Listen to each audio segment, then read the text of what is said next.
comenzaron cuando Dios crea el tiempo y la materia y el espacio, pudieron entrar a nuestras dimensiones, como lo vamos a ir poco a poco desarrollando. Y estos ángeles o entidades espirituales, al entrar a nuestra dimensión, dejando su dimensión, comen como nosotros, duermen como nosotros, se parecen a nosotros y muchas veces tienen conocimientos actualmente de sabiduría que nosotros no tenemos. Entonces, esto es muy interesante porque ¿alguna vez has pensado tú qué es el tiempo?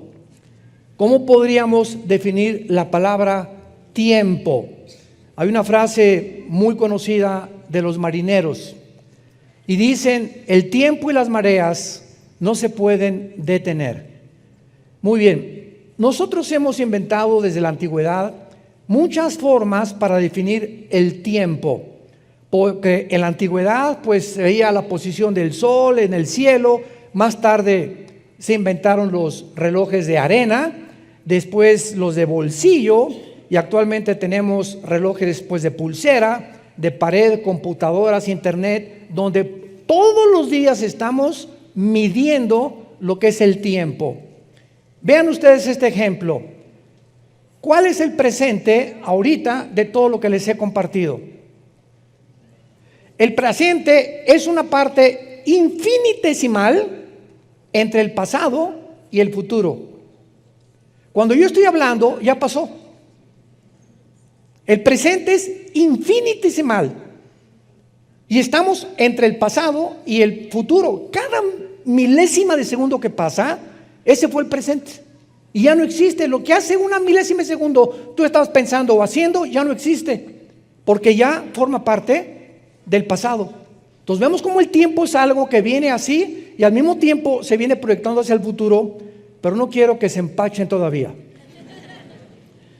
Veamos por ejemplo en Apocalipsis capítulo 10 versículo 6, que la Biblia dice en este último libro de la Biblia, Apocalipsis 10:6: y juró por el que vive por los siglos de los siglos, que creó el cielo y las cosas que están en él, la tierra y las cosas que están en ella, y el mar y las cosas que están en él, que el tiempo no sería más.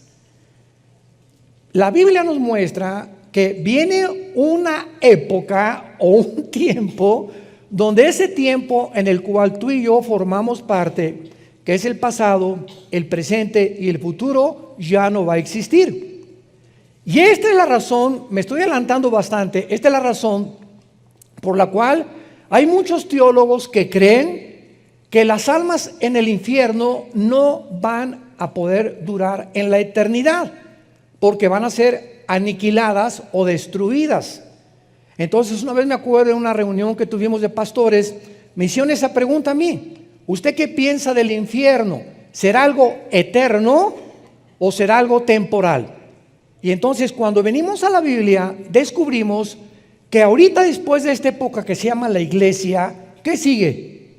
Los 7 años de la tribulación, donde la iglesia no puede estar, porque estos 7 años le faltan al calendario de Israel. A ver qué trato de decirles. Daniel profetizó en el capítulo 9 las semanas 70 de Daniel, ¿ok? Que iban a pasar 490 años, 7 por 7, 49, son semanas de años. Que iban a pasar 490 años desde hace 2600 años hasta que Cristo venga, cuando Dios termine con Israel, no la iglesia, Israel.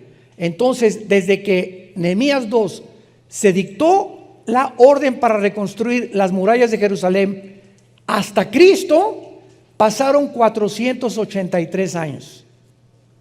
Matemáticamente, la Biblia demuestra a cualquier ateo y a cualquier incrédulo, escéptico o agnóstico, a través de los números, que este cálculo no lo pudo haber hecho el hombre, porque se calcula desde la construcción de las murallas, Nehemías capítulo 2, con Ciro rey de Persia, hasta Cristo entrando a Jerusalén, 483 años. ¿Cuántos faltan? Faltan 7. Entonces se detuvo el calendario con Israel. Se quedaron 7 años volando y entró la gracia, entró la iglesia. Aunque todos han sido salvados por gracia, pero se le llama la época de la gracia porque Jesucristo se manifiesta y no se manifestó en el Antiguo Testamento como se manifestó en la época en la que estamos viviendo tú y yo. Entonces, estos 7 años que faltan se tienen que cumplir. Entonces, cuando Dios nos saque en el arrebatamiento de la iglesia, por eso la iglesia no puede estar, porque son los 7 años que le faltan a Israel. Y se llaman los 7 años de la tribulación. Nosotros no podemos estar ya aquí, porque es el tiempo en que Dios termina con Israel. El Antiguo Testamento quedó inconcluso. Y capítulo 9, 10 y 11 de Romanos lo explican claramente. Dios tiene que terminar con Israel. Ahorita están temporalmente sordos, ciegos, para que cuando en la tribulación Dios los lleve, en la tribulación se van a tener que convertir. Muy bien. Realmente vendrá un día cuando ya el tiempo no exista. ¿Cómo podrá ser esto? No nos podemos ni siquiera imaginar, ¿verdad? Porque no nos podemos imaginar en una dimensión donde no haya el tiempo. Veamos algunas definiciones del tiempo del diccionario Webster. 1. El tiempo es una porción particular de duración, pasado, presente o futuro. El tiempo ha sido, es y será. El tiempo perdido jamás podrá ser recuperado. Sin duda hay mucho que digerir de estas definiciones, pero básicamente podríamos resumir que el tiempo es la totalidad de los elementos o de los 3 elementos: pasado, presente y futuro.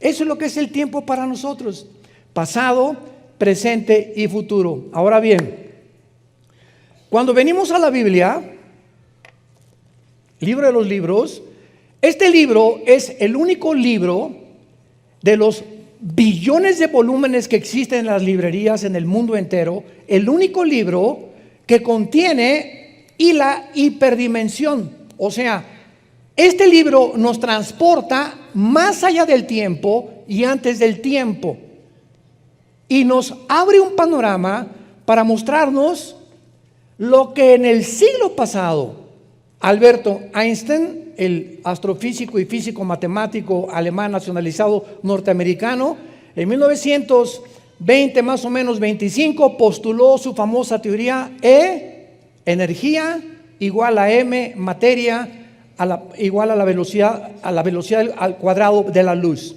Entonces, cuando Einstein manifiesta esta teoría hace 75, 80 años de edad, entonces el mundo científico es revolucionado y el tiempo entra a nuestras vidas como la 4ª dimensión. Antes de la fórmula de Einstein, el tiempo era arriba, abajo y a los lados. 3 dimensiones el ser humano vivía, pero cuando Einstein descubre que el tiempo no existe,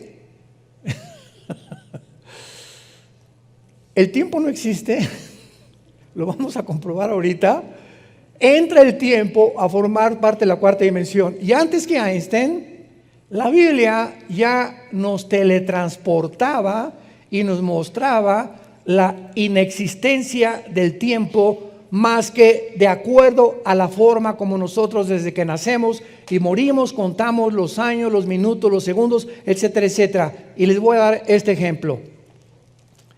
Hace 2000 años se escribió el último libro de la Biblia, el Apocalipsis. ¿Ok? ¿Hace cuánto? Hace 2000 años. Muy bien. Hace 2000 años el apóstol Juan, lo vamos a ver más adelante, fue sacado de su cuerpo. Apocalipsis capítulo 4.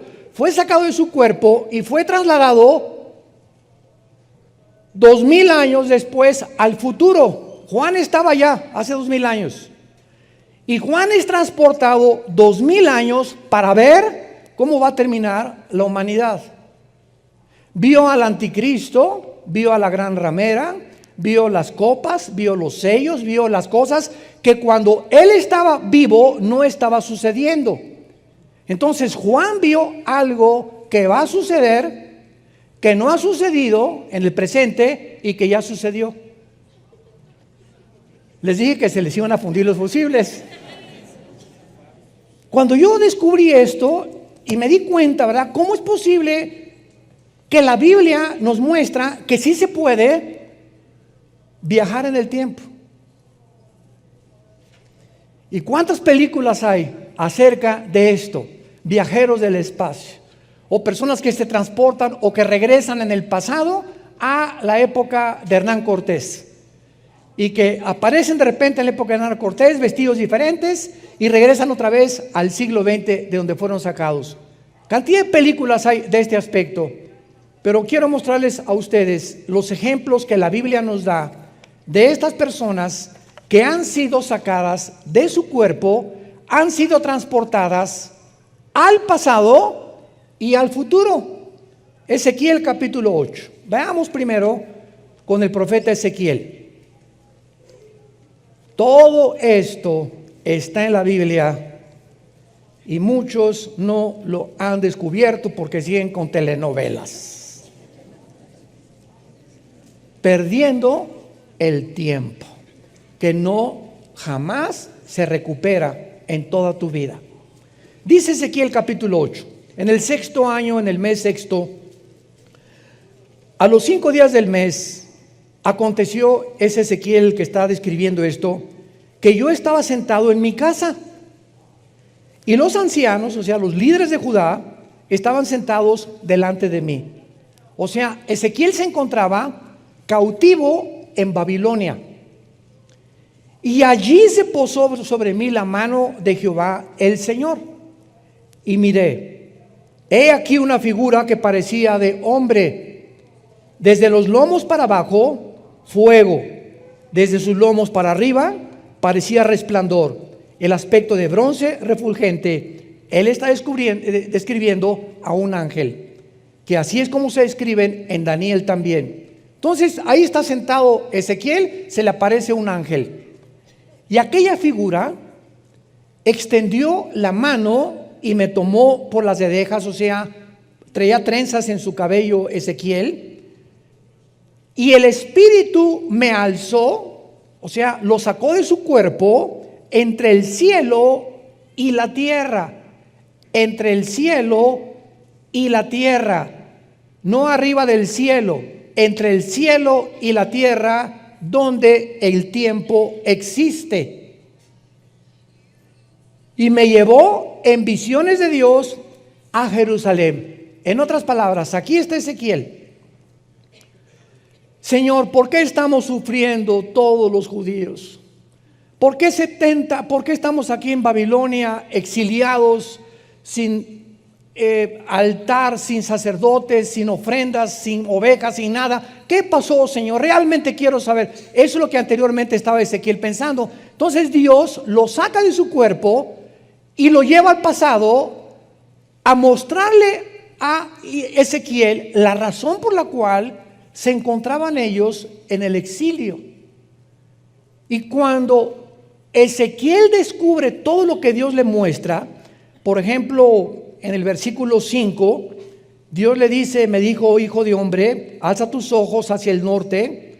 Alcé mis ojos hacia el norte, he aquí al norte, junto a la puerta del altar, aquella imagen del cielo. Lo primero que Dios le muestra a Ezequiel es que en la entrada de lo que ellos tenían como el templo sagrado, había ídolos. Se habían vuelto a la idolatría, la imagen del celo, porque dice Santiago 4:4 que Dios es un Dios celoso. Y cuando nosotros dejamos a Dios siendo cristianos, por la novia, por el novio, por el deporte, por lo que sea, provocamos a celos a Dios. Son celos santos. ¿Qué significa esto? Que por el amor que Dios nos tiene, Él sabe que en cuanto nos alejamos de Él, comenzamos a autodestruirnos. Comenzamos a hacernos daño, creyendo que es mucho mejor lo que el mundo nos ofrece. No es cierto, no es cierto, no es cierto. Entonces Dios tiene que intervenir, lo que se llama en Hebreos 12 la disciplina de Dios, porque Dios al que ama duro y duro y duro, pau, porque si no nos hace pau, Dios no nos pudiera amar. Los papás que no disciplinan a sus niños, no es cierto que los aman. Están involucrados en un sentimentalismo completamente negativo. Porque así como le hago al niño, pau, pau, pau, lo abrazo y lo beso. El pau, pau, pau es señal que lo amo. El niño no lo entiende, pero cuando crece se da cuenta, gracias porque a tiempo mis padres me corrigieron. Bueno, ya más adelante, ¿verdad? En el versículo 14 de Ezequiel 8, lo lleva a la entrada a Ezequiel de la puerta de la casa. ¿Y qué es lo que ve Ezequiel? Mujeres sentadas endechando a Tamuz. Era la diosa de los fenicios. Las mujeres habían abandonado el seguir a Jehová porque los líderes, sus esposos, se habían involucrado en otros asuntos que no era seguir a Dios. Inmediatamente cuando un hombre abandona el hogar en el Antiguo Testamento, la esposa o las mujeres comenzaban a descarriarse porque dependían totalmente de la dirección de los varones, de los sacerdotes. Y finalmente en el versículo 16, y dice Ezequiel, me llevó al atrio, o sea, lo mete al tabernáculo Dios, junto a la entrada del templo de Jehová. Entre la entrada y el altar, 25 varones, sus espaldas vueltas al templo y sus rostros hacia el oriente, y adoraban al sol, postrándose en el oriente. Pero lo más grave de todo esto que Dios le muestra a Ezequiel, por qué se encontraban exiliados, se encuentra en el versículo 10 y 11. Entré pues y miré. Ezequiel está entrando al lugar santo, a lo privado, donde la gente de afuera del pueblo de Israel no podía ver lo que los sacerdotes hacían, y menos el sumo sacerdote en el lugar santísimo en Yom Kippur, cuando ofrecía el sacrificio final. Entré y miré, y toda forma de reptiles y bestias abominables, y todos los ídolos de la casa de Israel que estaban pintados en la pared, todos alrededor. Y delante de ellos estaban 70 varones, los líderes de Israel. Tenían la mente completa llena de pornografía. La Biblia compara en Levítico 11 los reptiles y los animales abominables a Dios, siempre con la sexualidad. Y cuando dice la Biblia, y vio la desnudez, significa relaciones sexuales, como ayer explicamos en la conferencia a los jóvenes. Entonces, los líderes de Israel, que se suponía que tenían guiar a Dios, sus mentes estaban infectadas. Y el Espíritu Santo lo escribe con reptiles, ídolos, bestias abominables, pintados en las paredes, o sea, en las paredes de sus mentes. Y entonces, en el capítulo 9, versículo 4, vean el juicio. Le dijo Jehová, pasa por el medio al ángel, por el medio de Jerusalén, ponles una señal en la frente a los hombres que gimen y que claman a causa de estas abominaciones que hacen en medio. Y a los otros dijo, a los otros ángeles, pasad por el medio de la ciudad, matad, no perdone vuestro ojo, ni tenga misericordia. Maten viejos, jóvenes, vírgenes, niños, mujeres, hasta que no con ninguno, y comenzaréis con el Partido Comunista. Comiencen con los prostíbulos. Comiencen con todos los que se han involucrado en transgénero. Comiencen con los borrachos, parranderos y jugadores.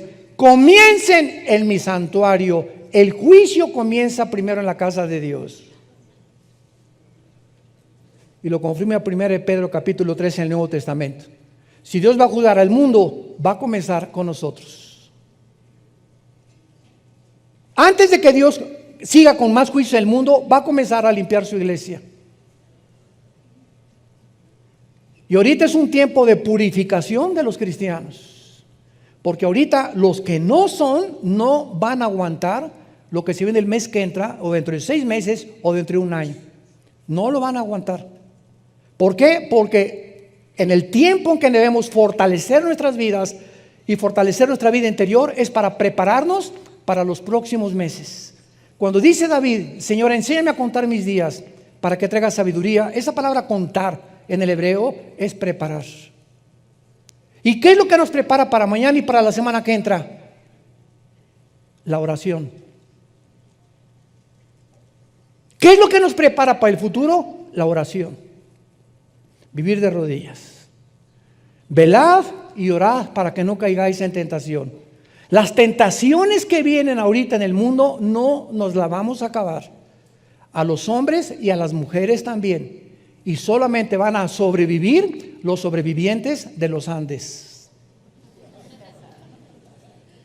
Aquellos que han podido darse cuenta que estamos en una guerra espiritual.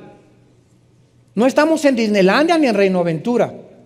Estamos en una guerra espiritual y todo esto va a pasar ya. Pero los únicos que van a sobrevivir van a ser los guerreros. Los que vivieron de rodillas y tomaron en serio su palabra. Comiencen con mi santuario. Impresionante. Este hombre, Ezequiel, viajó al pasado. Se dio cuenta por qué Dios los mandó 70 años exiliados allá a Babilonia. Para que allá, bajo el exilio, bajo la presión, bajo el sufrimiento, la falta de comida, la falta de cine, la falta de todo, compararan con la vida que Dios quiere darnos. Y ahí pudieran arrepentirse ellos y darse cuenta que separados de Él, nada podemos hacer. Veamos ahora en 2 Corintios 12 otro ejemplo de otro hombre, el apóstol Pablo, que es sacado de su cuerpo. Y él no es transportado al pasado ni al futuro. Simplemente Pablo sale como Ezequiel de nuestra dimensión.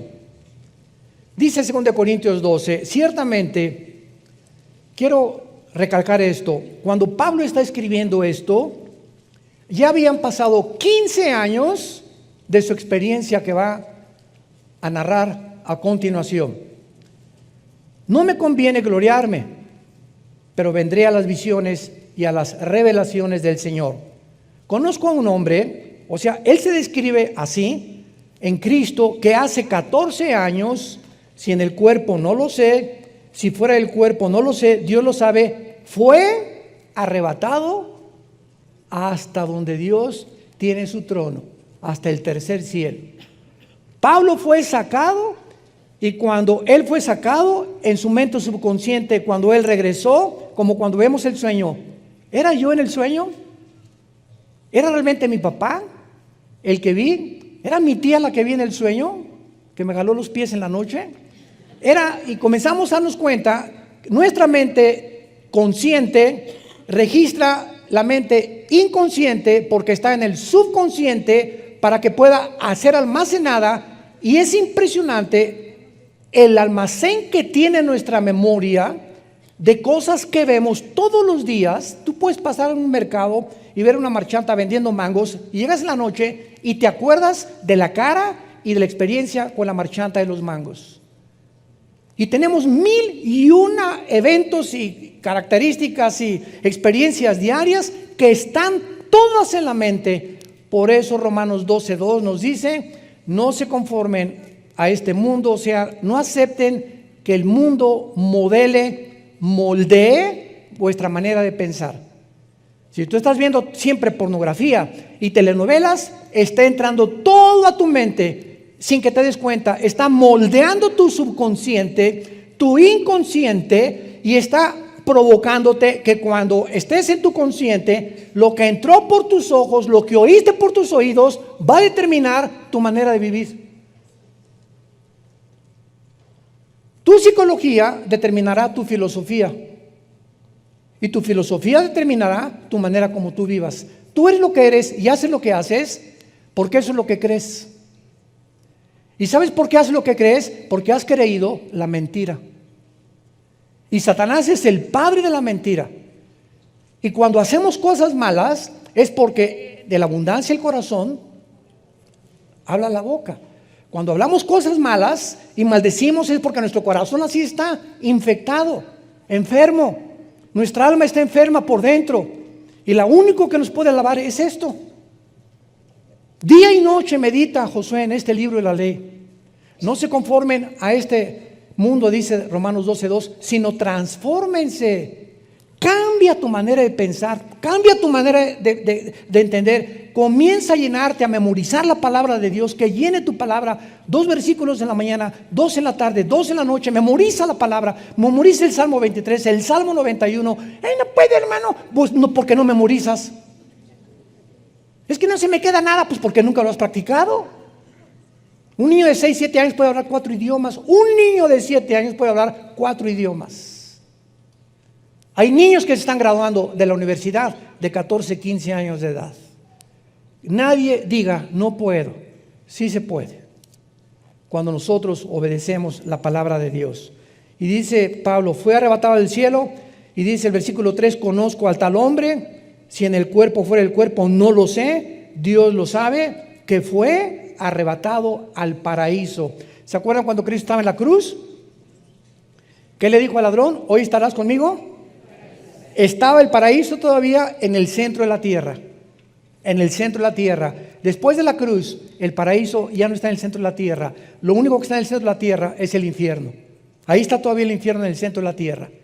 Pero Pablo dice, fui arrebatado al paraíso. El paraíso se subió al cielo. Porque todos los que estaban en el paraíso, esperando desde Adán hasta la muerte de Cristo, su crucifixión, fueron sacados de ahí y trasladados al cielo con Dios. Entonces el ladrón junto a la cruz bajó con Cristo en esos 3 días, y cuando resucitó Cristo se llevó a todos para que pudiéramos de la cruz a nuestros días, ausentes del cuerpo, presentes en el Señor. Y finalmente tenemos al apóstol Juan, Apocalipsis capítulo 4, que se encuentra exiliado por un emperador romano en la isla de Patmos, que está junto al mar Egeo. Está exactamente al occidente de Grecia. Si estás en la península griega, a la izquierda, en el occidente, ahí está la isla de Patmos.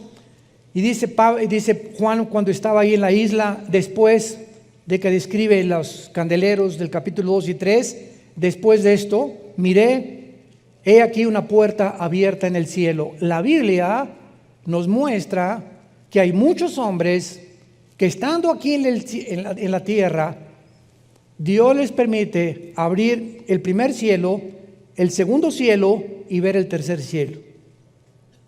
Cuando Esteban, ¿se acuerdan? Hechos capítulo 7, lo están matando a pedradas. En ese momento Esteban, cuando las piedras venían a romperle el cráneo y destruir su cara, se cayó de rodillas y dijo, veo el cielo abierto y al Hijo de Dios sentado junto al trono de Dios. Antes de morir, Dios le concede a Esteban la gracia de morir, porque como los mártires, los que mueren como mártires, Dios les concede en los últimos momentos aguantar el sufrimiento. Ya que tomaron el primer paso de voy a morir por Cristo, les concede a los mártires Dios aguantar. Y todos los que fueron quemados en el primer siglo y segundo siglo de la época cristiana, y todos los grandes hombres que los echaban a los leones, ahí estaban en los leones con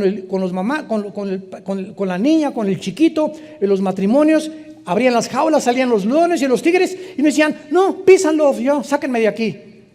Nadie, dice el historiador Josefo y Plinio, cantaban alabanzas a Dios. En ese momento eran llenos de un poder sobrenatural para morir como héroes y valientes y guerreros de Dios.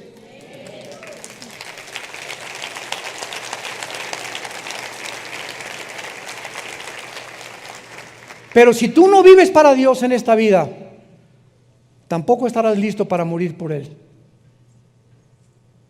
Si en esta vida fuiste cobarde y ni siquiera fuiste un testigo fiel de Dios, tampoco cuando tú mueras lo serás.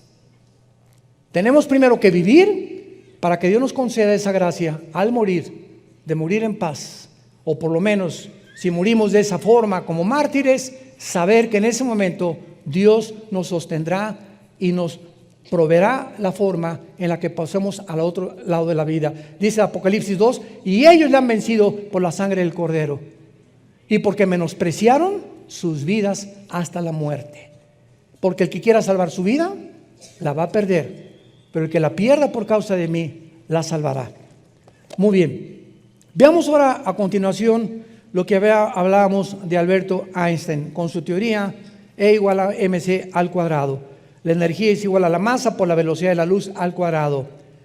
Veamos algunos aspectos acerca del tiempo. En Isaías 57, versículo 15, ya entramos un poco más profundo en este momento, de aquí en adelante. Vamos a ver que básicamente Einstein creía que era posible, vuelvo a repetir, viajar en el tiempo. Einstein lo aseguró. Y esto es algo bíblico. Antes de que cualquier científico, astrofísico, psiquiatra, psicólogo, lo que tú me quieras mencionar, postule algo de genético, lo que sea, la Biblia ya lo decía con siglos de anticipación.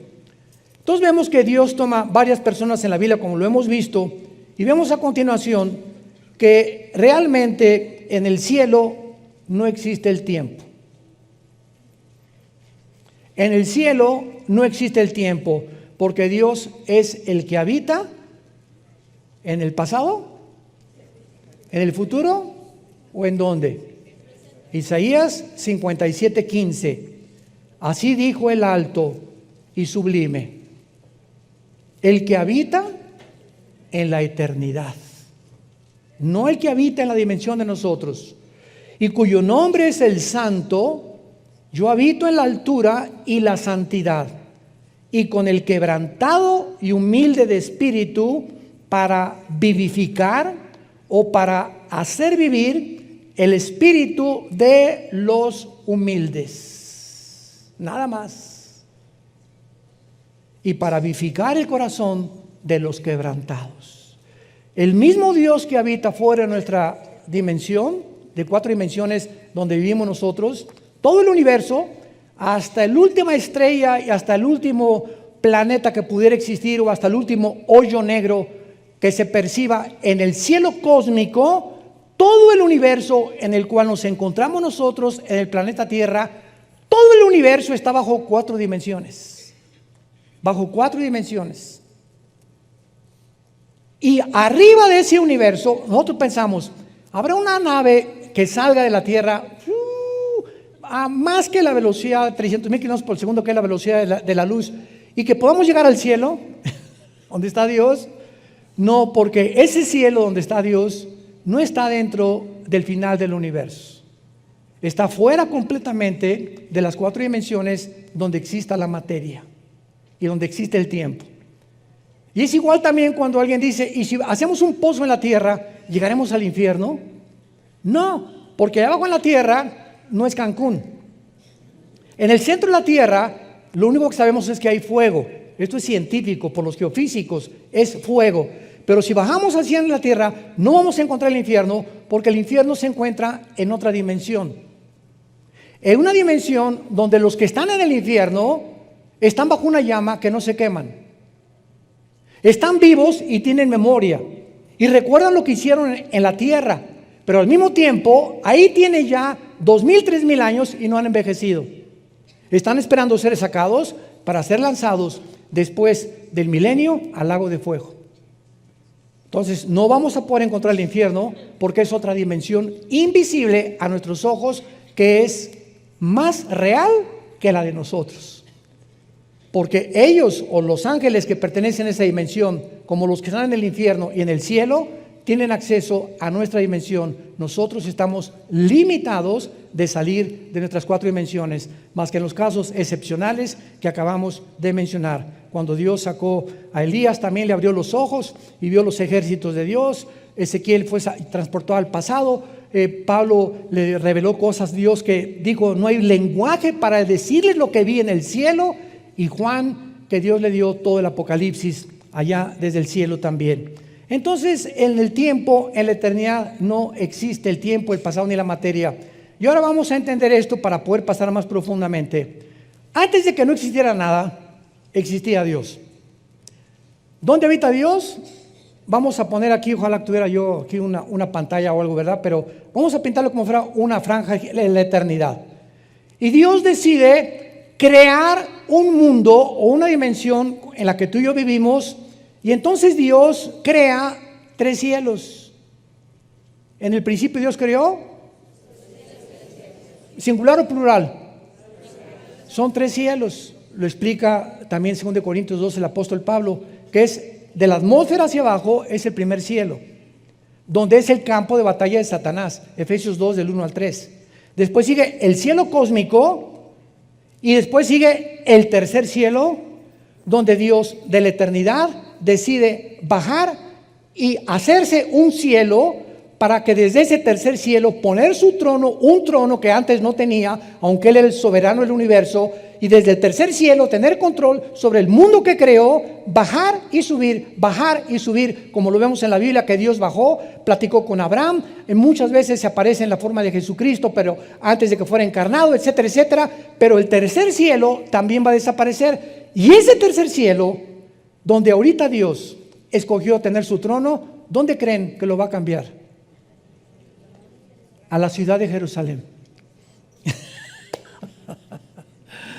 Jerusalén será el lugar, y en toda la Biblia lo encontramos, donde Dios decide bajar del tercer cielo y ahí establecer su trono.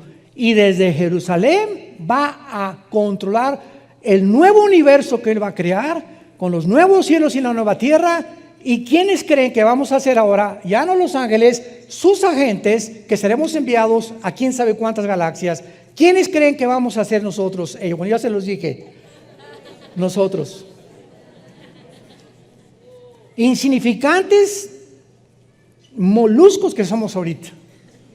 Caracoles que no entendemos muchísimas de las cosas de Dios. Limitados por la muerte, el sufrimiento, la tristeza. Y los ángeles que tienen más sabiduría y poder pasarán debajo de nosotros. Porque ahorita los ángeles se les llama en la Biblia la familia de Dios en el cielo. Y nosotros somos la familia de Dios en la tierra. Entonces Dios tiene 2 familias. Y lo encontramos en el Nuevo Testamento en muchísimos versículos. La familia que está en el cielo y la familia que está en la tierra. Y la familia que está en la tierra, ¿por qué estamos atravesando lo que estamos atravesando? Y vamos a sufrir lo que hemos sufrido o lo que ya pasamos, etcétera, etcétera.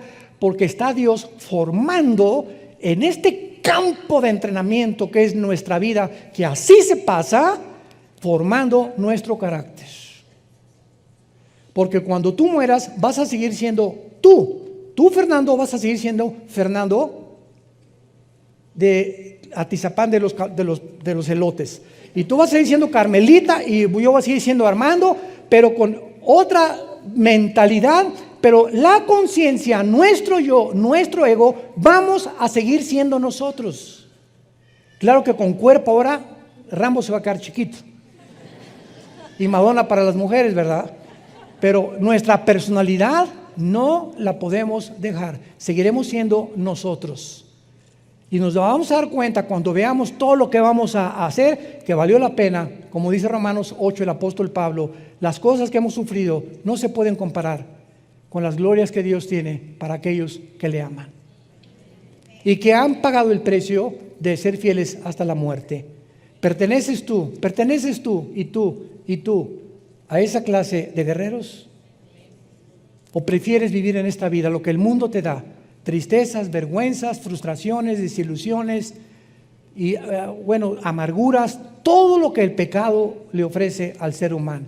Les pongo la bendición y les pongo la maldición. Tú tal vez hoy vas a escoger a quién quieres seguir. ¿Quieres seguir siendo maldecido en tu vida o quieres seguir siendo bendecido en tu vida? El que quiera cargar su cruz, que me siga, porque no podemos seguir a Jesús sin cargar esa cruz, sin estar dispuestos a sacrificarnos por los demás. En eso consiste el liderazgo espiritual. Muy bien, y en penúltimo lugar, veamos ahora que si Dios creó el tiempo al principio, es lógico que Él ya existía, como lo estamos viendo en la eternidad. Y el misterio del tiempo es algo que nuestra mente finita, actualmente ilimitada, nunca podrá comprender su extensión. Por eso decíamos que cuando el infierno está ahorita y hay gente sufriendo en el infierno, y dice en Apocalipsis 20 que el anticristo y el falso profeta van a ser lanzados al lago de fuego, después de 1000 años, o sea, tiene ahorita miles de años los que están en el infierno. Después del milenio sigue la eternidad, la Nueva Jerusalén. Y en la Nueva Jerusalén, Apocalipsis 21 y 22, ya el tiempo no existe como ahorita.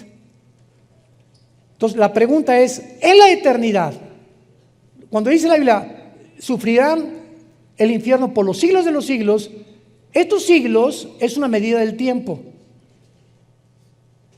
Entonces muchos teólogos dicen, no, es que las almas van a estar por toda la eternidad en el infierno, porque dice por los siglos de los siglos. Y cuando nos metemos a estudiar el tiempo, teológicamente nos damos cuenta que solo Dios sabe en la eternidad si van a ser aniquilados. El Salmo 37 dice que van a ser destruidos.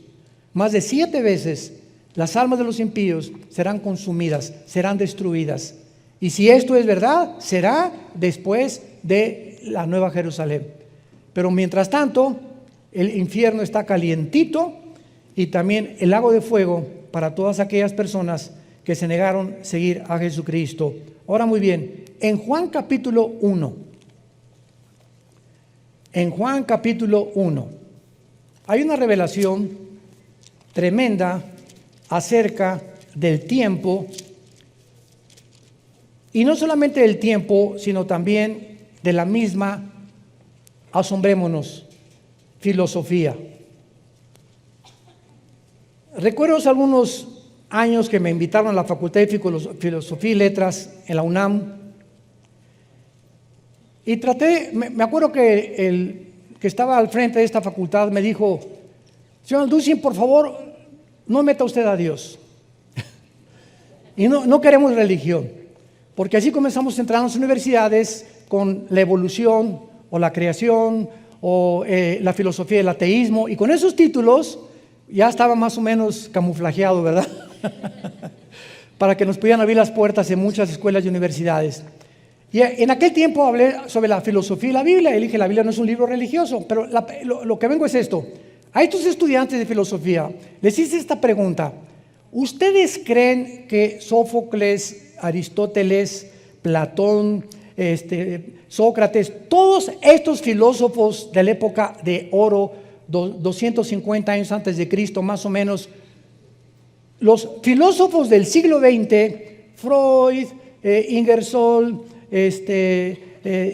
Jean-Paul Sartre, Richard Hawkins, que todavía sigue vivo, Carlos Sagan, que se murió, el astrofísico, que todos eran ateos en el siglo XX?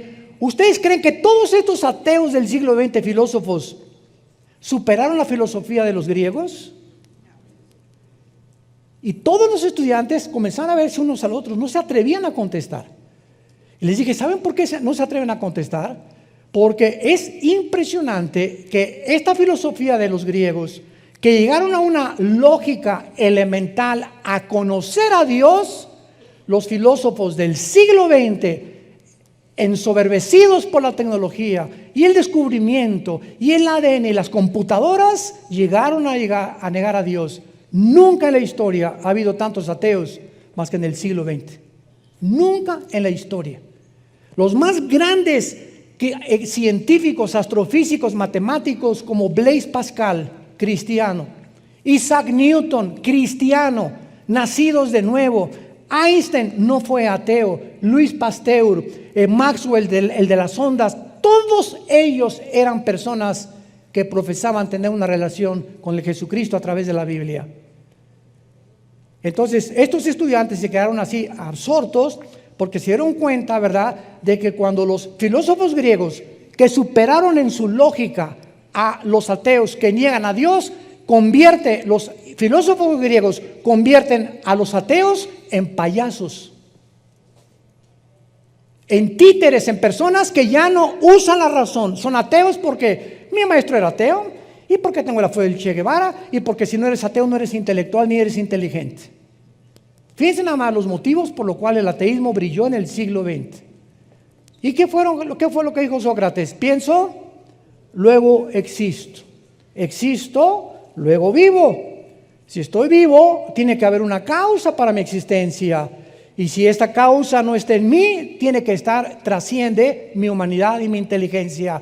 Y ellos no sabían exactamente qué Dios, pero concluyeron que había un ser superior, que era imposible que pudiéramos ser títeres del destino y nos hubiéramos creado a nosotros mismos con una ADN que fue descubierto en 1954, donde vemos nosotros la complejidad de las proteínas, del nitrógeno y el helio, que son el 95% de todo el universo está cubierto de nitrógeno y de helio, y de toda la materia, la composición que existe. ¿Cómo pudo esta materia y este ADN, como robotitos, darles instrucciones a cada célula para que produzcan y superen a cualquier fábrica que el ser humano haya podido fabricar? Profesando ser sabios, dice Romanos 1, 20 y 22, se hicieron necios. Y ahora nosotros levantamos este libro contra todo argumento y toda altivez que se levanta contra el conocimiento de Dios, llevando todo el conocimiento y todos los pensamientos de estos supuestos pensadores que los ateos, los filósofos del siglo de oro de Grecia les llamaron payasos, o les llamarían payasos a la luz de la lógica y el razonamiento actual. Y esto es lo que quiero ver en Juan 1 para terminar, versículo 1. En el principio era el verbo era Dios, y el verbo era Dios, y el verbo era Dios. ¿Saben ustedes lo que significa la palabra verbo en el griego? Logos. De ahí viene la palabra lógica. Vamos a rascarle. En el principio era la lógica. Sabemos que era Jesús. Cuando Jesús aparece en el mundo, Él es la lógica de Dios. ¿Qué quiero decir con esto? Que cuando nosotros venimos a la Biblia, esto es muy importante para terminar. Cuando venimos a la Biblia, Dios nos da mandamientos lógicos. Y nos dice, no cometerás inmoralidad. Escúchenme, si yo a mis hijos les digo, no vayas a la discoteca, sin la lógica detrás de esa orden que les estoy dando, o sea, sin explicarles, mira, hay drogas, hay esto, y con esa lógica mis hijos ya entienden por qué no venir, pero si les digo, no vayas, porque se tienen que someter, es la ley. Soy un padre legalista. Cuando tú ordenas sin dar una razón por lo cual tú estás ordenando, no hay lógica detrás. Y cuando nosotros los cristianos creemos, no simplemente lo creo, porque lo creo, sin entender por qué Dios nos dice lo que nos dice, estamos viviendo una vida legalista. El otro día una persona nos preguntó a mi esposa y a mí que si podía ir al doctor, que por qué ella tenía fe en Dios, y que su pastor le dijo que si iba al doctor no tenía fe. Le dije, la fe no está divorciada del sentido común. La lógica me dice, como dijo Charles Spurgeon, si me enfermo le pido a Dios, y si no me cura Dios voy al mejor médico de la ciudad, porque también Dios cura a través de la medicina. ¿Ven? Eso es lógica. Hay personas en Estados Unidos, pastores, que como dice, agarrarán serpientes y escorpiones. Ahí en el púlpito los ha mordido las cobras y las cascabeles, los brutos estos. La Biblia dice esto sin entender que era una lógica detrás, un simbolismo de Satanás y los demonios, que son simbolizados o con metáforas a través de serpientes y de escorpiones. Y ahí están los pastores agarrando serpientes enfrente para decirles, yo creo en Dios. Eso no es lógico, eso es irrazonable.